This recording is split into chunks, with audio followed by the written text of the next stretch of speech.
Well, as our flagship, we always wanted to build the ultimate cruising yacht, which would be literally the finest semi-displacement raised pilot house cruising yacht in the world with true ocean crossing range. Hello and welcome back to Taiwan. I'm Eddie Shard. And I'm Duncan Cowie, and we're on board the Fleming 85, our new flagship, here in beautiful Kaohsiung Harbour. Join us for the sea trials of 85 number 2, and we're going to show you what this beautiful boat is capable of. The first 85 recently arrived in America, and we have 5 more boats in build. Come and have a look, join us, welcome aboard. The Fleming 85 project first came about over 4 years ago. We had a lot of meetings with our dealers, existing customers, to get their feedback and to put together a design brief. Now, 4 years on, the first Fleming 85 has already arrived in America. We're just in the middle of sea trials on hull number 2, and we have 5 more 85s in build. So we've had a challenge which has led to our investment in a new production facility dedicated purely to the Fleming 85, and that's where we are today.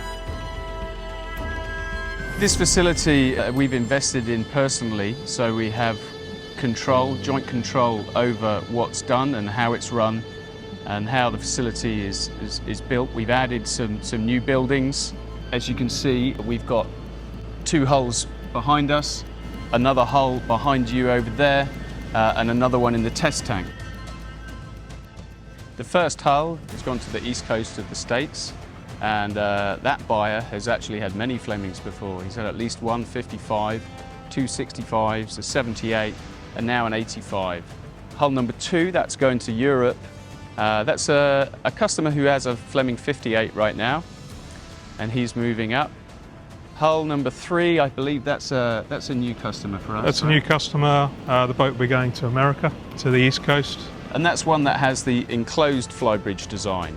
So I think having that design which we only offer on the 85, not the other models, has opened up a newer market for us, and that's an example of it right there, that number 3 sale.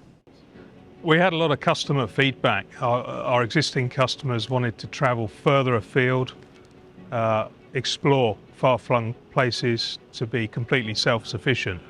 So we really wanted a boat with a lot longer range, but it had to be super efficient. The aim of the 85 was to achieve fuel consumption figures very close to our smaller boats, and we knew that was going to be a challenge, but we've achieved it and we're very, very happy with the results. This week we've been conducting sea trials on 85 number 2.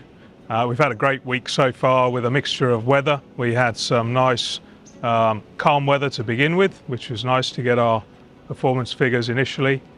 We've then had some pretty windy days, and we've had a 2-metre swell. We've been able to prove the boat at full speed, 25 knots into 2-metre swell. Very dry ride, very soft ride. Really, really impressed with the hull on this one. Other things that we're testing during sea trials is basically every system and backup system on the boat, whether it's steering, engine controls, the position hold, the hydraulic thrusters, the windlass, the davit. We do a load test on the davit. Everything on the boat gets tested and rechecked during that time. Okay, so we're at 43, 44 litres an hour. We're just over 10 knots. That's the same as a 65. Fleming 65? Yep. Okay, great. And we're how many? So that's going to be a range of 2,500 miles, yeah, with 10% reserve. Yeah. Excellent. And we're 69.5 tonnes weight today. So considering this boat can also hit 25 knots full speed, I think we've more than achieved our promise of this being the most fuel efficient semi-displacement hull available. Definitely. Yeah, good job. Nice. Happy, very happy with that.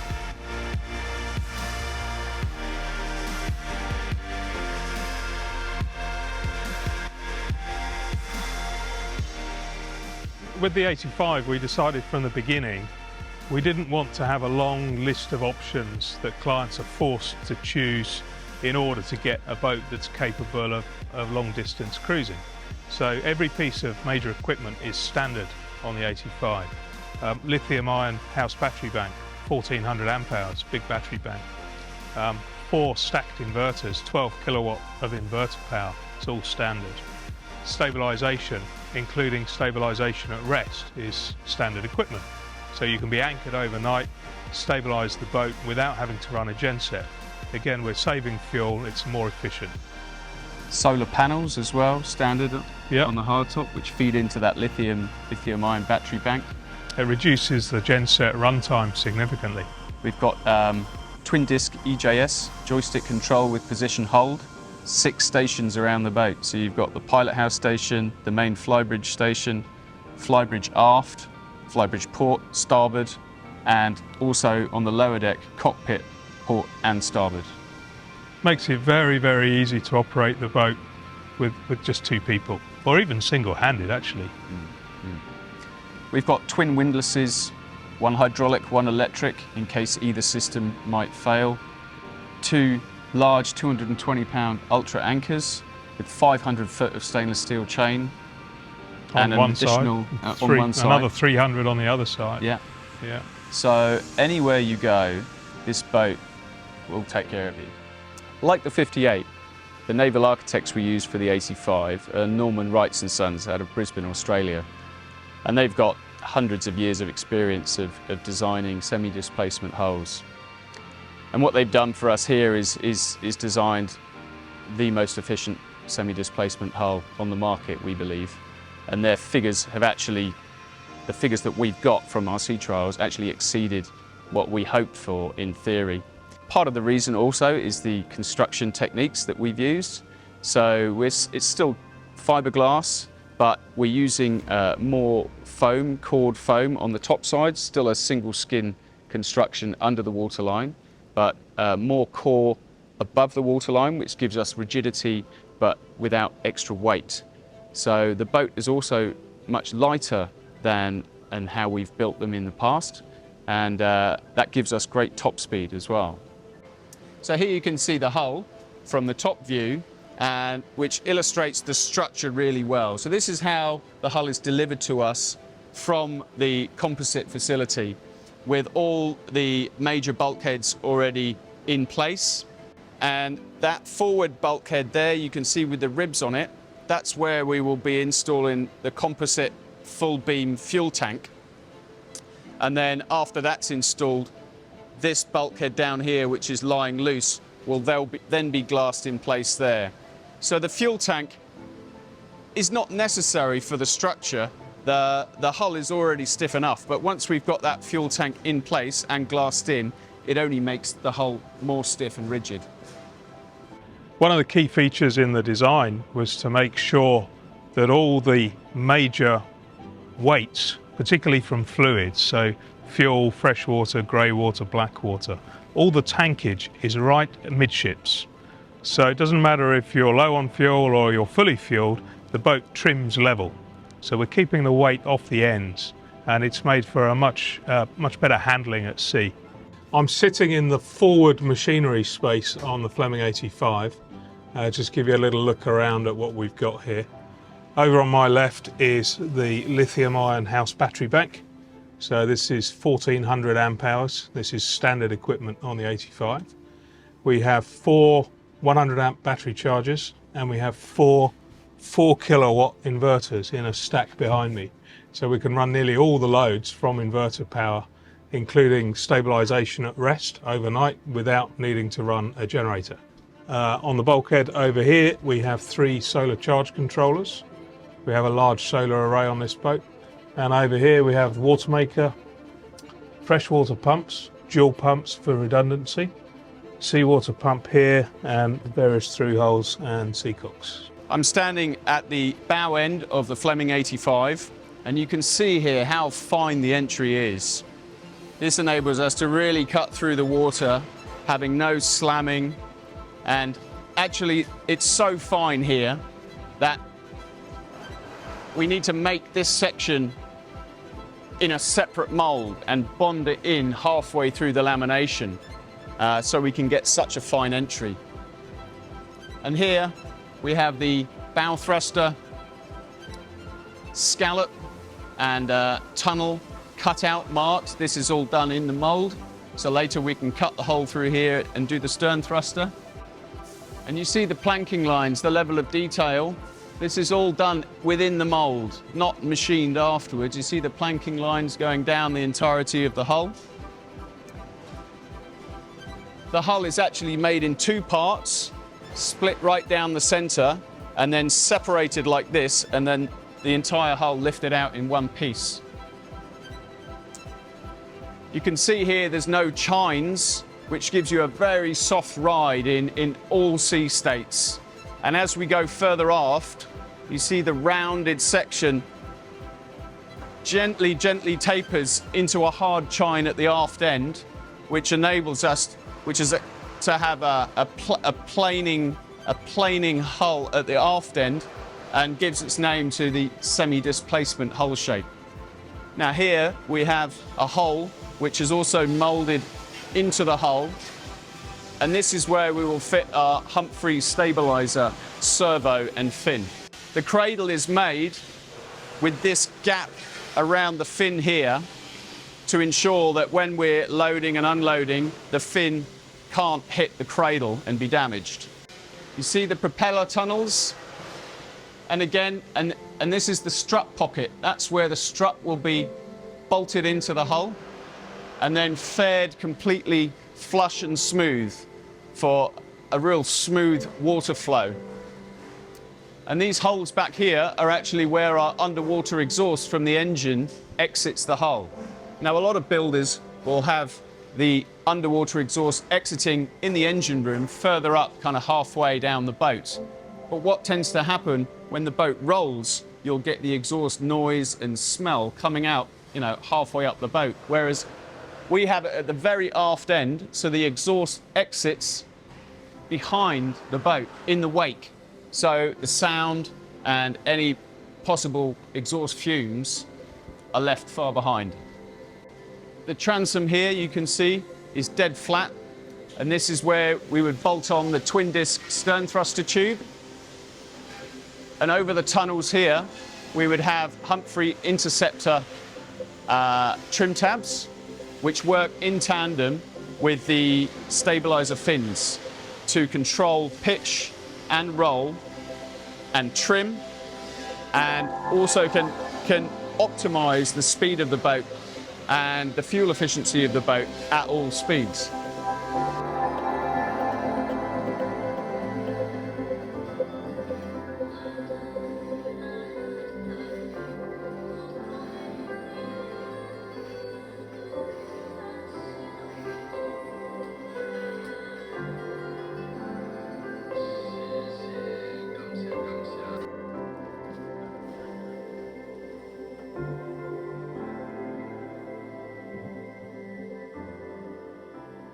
I'm here in the Fleming 85 electrical workshop.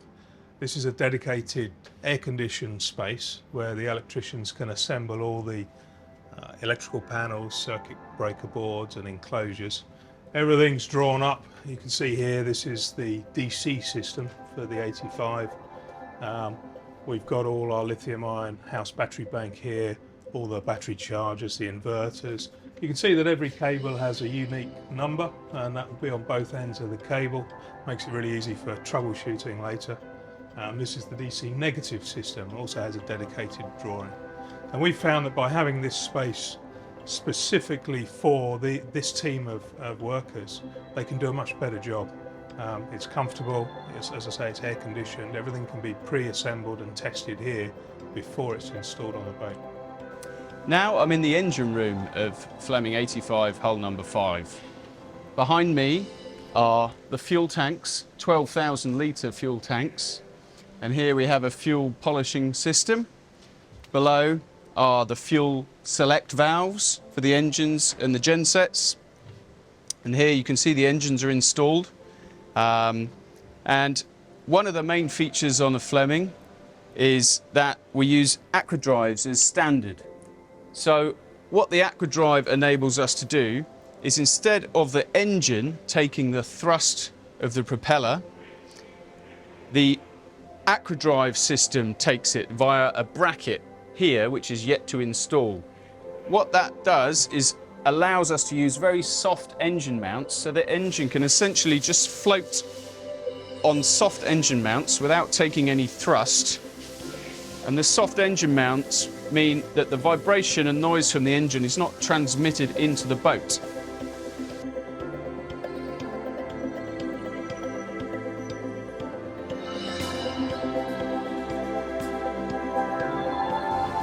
So this platform has a weight limit of 300 kilos, so you could carry a small tender or kayaks or a jet ski, use it as a beach club. I'll bring it back up now to the normal position. So in the neutral position there, you've got a very large swim platform. Normally when we're underway, we bring it up to the raised position like so. So the platform comes with built-in chocks.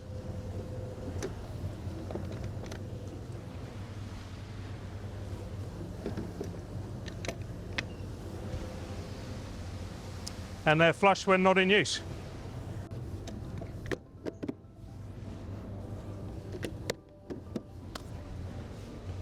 I'm here at the transom of the Fleming 85, and I'd like to demonstrate to you one of the options we have, which is a passerelle for boarding at the stern.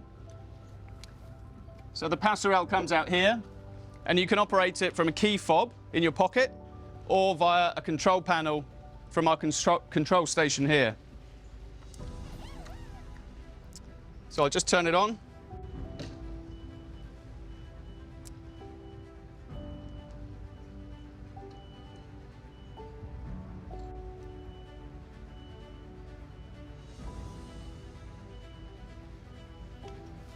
So the passerelle extends telescopically, and then it has an 18-degree lift or lower to suit whatever your dock height may be.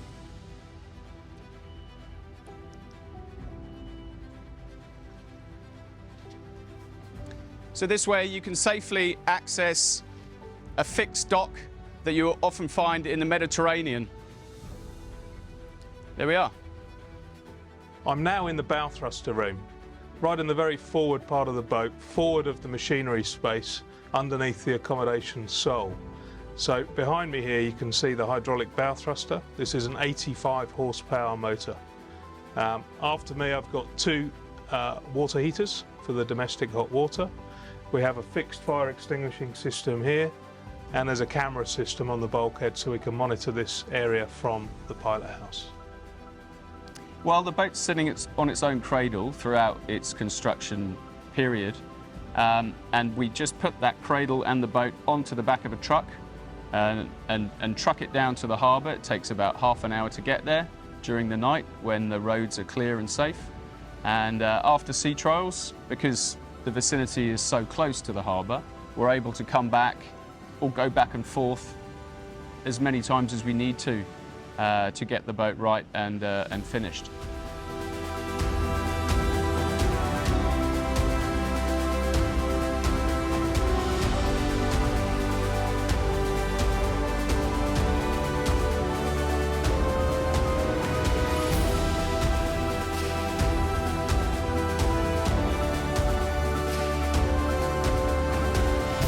Living in Kaohsiung these days is a good thing. It's a great city. It's improved dramatically.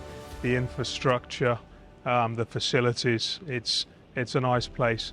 We're very fortunate. We've got such a dedicated team of craftsmen here, both at this facility for the 85 and at the original Tongwa yard where all the other models are built. And we're certainly keeping them busy. We hope you enjoyed this insight into the new Fleming 85, our flagship.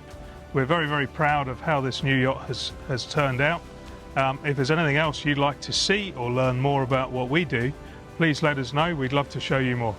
Looking forward to your feedback. See you next time.